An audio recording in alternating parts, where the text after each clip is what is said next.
ela acendeu a luz, me deu o último leito do quarto no final do corredor. Então, era aqueles leitos que tem, tipo, as camas e tem as cortinas que separam, né?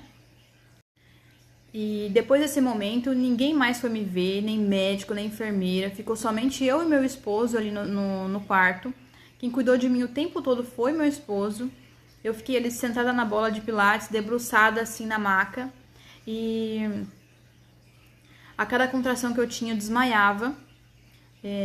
Quando eu desmaiava, eu lembro do meu esposo me cutucar e falar, olha, vamos, senão esse bebê não vai nascer hoje. E aí começava a contração de novo. Só que a minha mente já não tava mais ali, sabe? Então eu não tinha reação pra falar algo. Eu continuei naquele processo ali. E que nem hoje eu vejo as mães ali pelos vídeos, às vezes tendo um trabalho de parto, mostrando um pouquinho de como é. Eu vejo as mães parar pra se alimentar, às vezes, pra andar um pouco dentro do quarto. Eu não conseguia isso, gente. Eu literalmente desmaiava. E no início ali, que eu fui querer tomar um banho quente pra ver se ajudava nas contrações, também não consegui, porque o chuveiro ali tava na água gelada e aquela noite era uma das noites mais frias do ano, sabe? Então, eu tava só com aquela roupa de hospital e eu tinha um casaco, porque eles não me deram nenhum cobertor ali.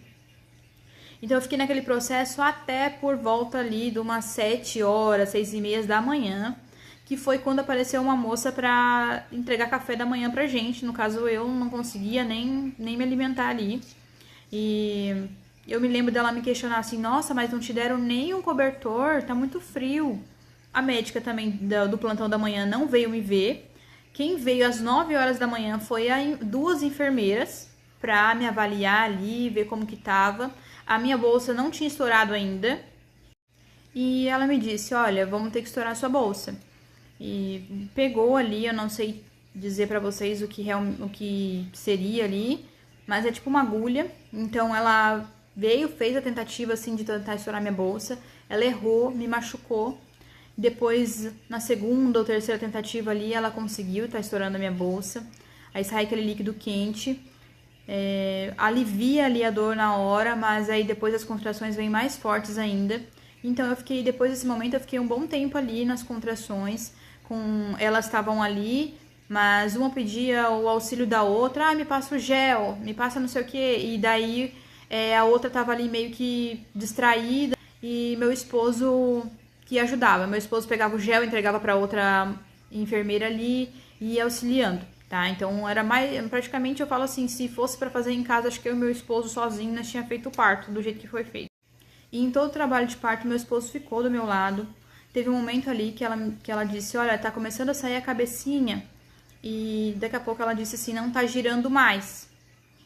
Eu acho que teu canal é pequeno. Então eu não entendo, gente, pra estar falando essas partes mais técnicas pra vocês. E meu esposo também disse que viu a cabecinha ali saindo. E nesse momento ela me disse assim, vamos trocar de posição, vamos descer da maca.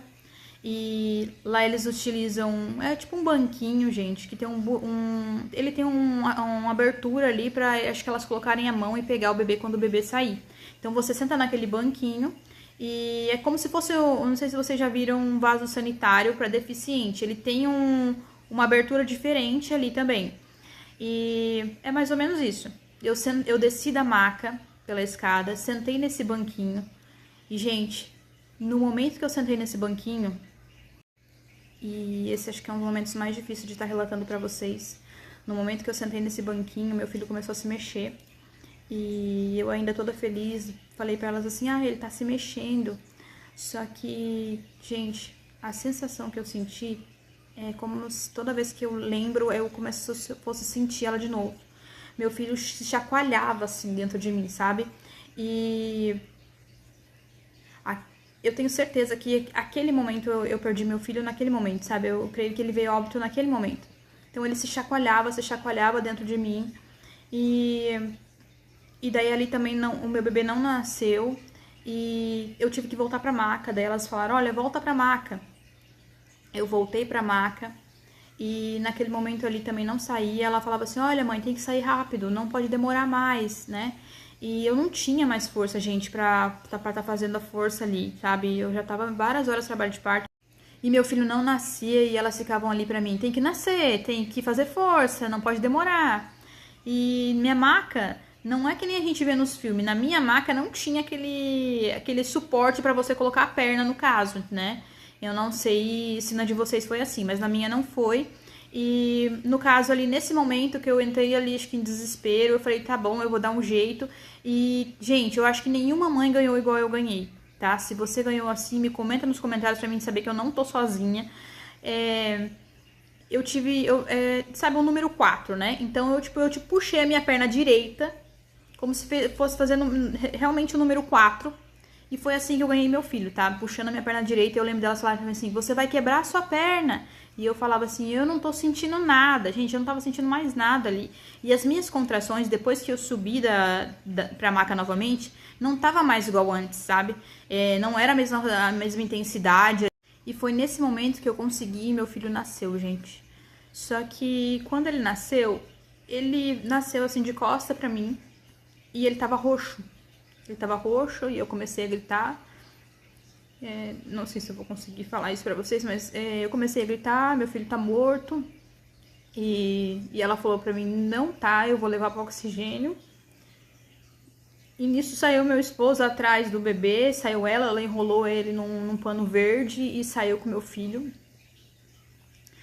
E eu fiquei ali, fui tentar levantar da maca.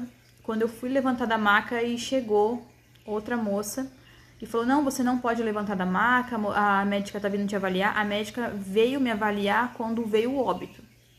Do contrário, a médica não apareceu ali no meu trabalho de parto. Aí chegou a médica, e daí ela falou assim, não, você não pode levantar, a gente vai te costurar. E elas não me deixaram descer da maca. Nesse momento já vieram, me seguraram, colocaram uma injeção no meu braço esquerdo, que eu acredito ser algum calmante, pra me dar uma sossegada ali. Depois elas injetaram uma outra injeção que foi no local, pra tirar a placenta e pra me costurar. Mas mesmo assim, eu sentia a dor. E eu falava pra ela, eu tô sentindo a dor. Ela falava, não é possível que tu tá sentindo. Eu falei, eu tô sentindo. E eu lembro assim, que quando ficou a médica de frente comigo, do meu lado aqui, tinha a enfermeira que me acompanhou durante o trabalho de parto. E eu vi ela fazer assim pra médica, ela não falava, mas ela gesticulava. Ela fazia assim, ela tá com hemorragia. Ela fazia desse jeito. E a médica só fazia assim com a cabeça que sim. Então, naquele momento ali, elas ficaram ali dando atendimento a mim. E o meu esposo disse que nesse momento ele estava do lado dos médicos tentando reanimar meu filho. Meu filho nasceu roxo, ele não se mexeu, ele não chorou. E logo depois eles vieram, informaram pra gente que o nosso filho veio a óbito, que ele não resistiu. Se a gente queria fazer a autópsia desse bebê para ver qual era a causa da morte. Se a gente queria chamar alguém ali pra estar ali com a gente naquele momento. Gente, meu celular acabou a bateria nesse dia, tinha pouquinha bateria. Eu não informei nenhum parente que eu tava em trabalho de parto. Por quê? Porque na terça, como a gente foi, achou que ia nascer, a gente avisou e alertou todo mundo e voltei pra casa. Eu falei pra ele, deixa pra avisar amanhã já nasceu, a gente avisa. E no fim a gente teve que avisar uma outra notícia. E nossos familiares moram a 10 horas de viagem, né? Então demorou um pouco pra chegarem ali. Eu só tenho uma parente próxima, que é minha prima, e ele tem um outro parente, mas são cidades diferentes. Então naquele momento a gente chamou a nossa pastora pra estar ali. E antes da nossa pastora chegar, eu pedi pra estar vendo meu filho. Meu esposo ainda me disse, você tem certeza? Eu falei, tenho certeza, eu quero ver meu filho. E eles trouxeram meu filho, peguei ele no colo. E, gente, é a pior dor do mundo. Eu não desejo isso pra ninguém. E meu filho tava perfeito. Parecia que ele tava dormindo, sabe? E logo depois eu já dei no colo do meu esposo, ele sentou na cadeira do lado, eu lembro, com meu filho no colo. E a gente agradeceu, a gente disse pra Deus que a gente aceitava a vontade de Deus. E aceitar a vontade de Deus não anula o nosso sofrimento, né? Eu tô tentando não chorar, gente, mas... E eu sempre digo que a vontade do Senhor é boa, perfeita e agradável. E às vezes naquele momento a gente não entende o porquê que tá passando por isso. A gente questiona a Deus do porquê eu, Senhor, por que tá acontecendo isso comigo? Mas não se sinta culpada, porque Deus nos entende. E pouco tempo depois ali que o meu esposo pegou meu filho, a pastora já chegou. E a enfermeira veio e falou, olha, a gente precisa levar teu filho. E eu falei, não, deixa aqui mais um pouco comigo, deixa ele aqui. E ela falou assim, não, depois você pede e eu trago de novo. Mas, gente, nunca mais desse momento eu vi meu filho. Porque daí eles foram fazer os procedimentos necessários e eu não vi mais ele.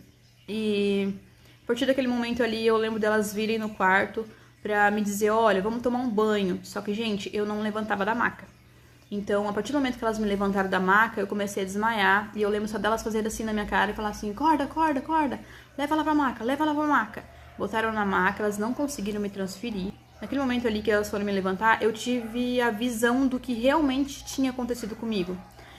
Ali parece que a minha mente começou a voltar. E quando eu olhei pro meu quarto tava inteiro, gente, inteiro de sangue. Não tinha um lugar que não tinha sangue. Minha maca tava toda cheia de sangue. E eu falei pro meu esposo, é muito sangue, é muito sangue. Eu comecei a passar mal e ele falou, calma, que já passou. E eu fiquei ali aguardando. Meu filho nasceu, era quase meio-dia. Eu fiquei até umas 2h30 naquele quarto ali, que é a sala de parto, no caso, para depois elas me transferirem. Quando elas chegaram a me transferir, eu falei, eu não quero ver bebê, eu não quero ver ninguém. Elas separaram um quarto específico para mim. Eu não sabia que no hospital tem um quarto só para as mães que perdem bebê. E lá, novamente, elas foram tentar me dar banho, eu desmaiei. E depois desse momento, eu fiquei sozinha ali no quarto, porque meu esposo teve que acompanhar o meu bebê para fazer os procedimentos necessários. E logo depois chegou uma prima minha ali, que é a mais próxima que eu tenho aqui, e ela ficou comigo aquele momento no quarto. Depois, quando chegou minha mãe só à noite, daí ela trocou. Então, as pessoas que eu tive contato ali nesses momentos, elas me disseram que eu não falava nada com nada, que eu tava grogue. Então, por esse motivo, eu acredito sim que me deram algum calmante, alguma medicação ali. E no outro dia eu tive alta. Primeiro eu fui direto pra casa, tomar banho, me arrumar, pra mim poder estar no enterro do meu filho. Então eu separei uma roupinha, gente, isso é muito importante pra uma mãe. Eu separei uma roupa pra colocar no meu filho, que eu esperava ver ele como no enterro normal. E eu lembro do meu pai ligar pra minha mãe e falar assim, ó, você já avisa ela, não vai ter como colocar roupa. E eu comecei a chorar, eu falei, mas por que? Meu filho não tem nenhuma doença contagiosa, por que eu não vou poder botar uma roupa no meu filho? E depois, gente, que eu fui entender o porquê. Porque como eles foram fazer esses exames para ver a causa da morte, o caixão veio lacrado, não podia abrir. Então, eu não pude colocar uma roupa no meu filho, eu não pude ver meu filho depois. E depois do enterro, eu fui para casa, sabe? E o pós-parto, assim, eu não sei vocês, mas eu tinha vontade de buscar meu filho, eu falava que tava passando frio, que eu queria buscar ele. Eu fiquei bem doida no começo. E é isso, gente. Até hoje eu não sei exatamente o que causou a morte do meu filho. Eu ainda tenho essa dúvida. Após o parto, eu tive contato com o meu médico do pré-natal, expliquei pra ele o que ocorreu. Perguntei pra ele se tivesse feito uma cesárea ali, meu filho poderia estar vivo. Poderia ter essa possibilidade, ele falou que sim. Mas que foi um sofrimento fetal e que, devido à ética médica, ele não queria mais entrar em detalhes, não queria falar sobre o assunto. Então, assim, é difícil você conseguir algum diagnóstico, algum médico que, após o que aconteceu, dê um diagnóstico correto. Geralmente eles não querem se envolver. No laudo que eu recebi, fala que meu filho teve uma hemorragia intracraniana, que teve retardo de crescimento intrauterino e sofrimento fetal, mas exatamente o que causou isso eu não sei. Muitas das vezes eu me culpei porque eu achava que eu não tinha conseguido parir meu filho, que eu demorei para fazer o trabalho de parto, e também quando eu leio isso eu penso assim, será que eu não apertei ele na hora de descer daquela maca e sentar naquele banquinho? Então até hoje eu não sei exatamente o que causou aquilo, gente. Mas eu não tô aqui querendo generalizar o atendimento médico, né? Cada caso é um caso. Eu só estou apenas relatando os fatos que aconteceram comigo. E eu quero agradecer a todos vocês que me assistiram aqui até o final. Se você se identificou, se você passou pela perda de um filho, deseja compartilhar a tua história, compartilha aqui com a gente para que a gente não se sinta sozinha.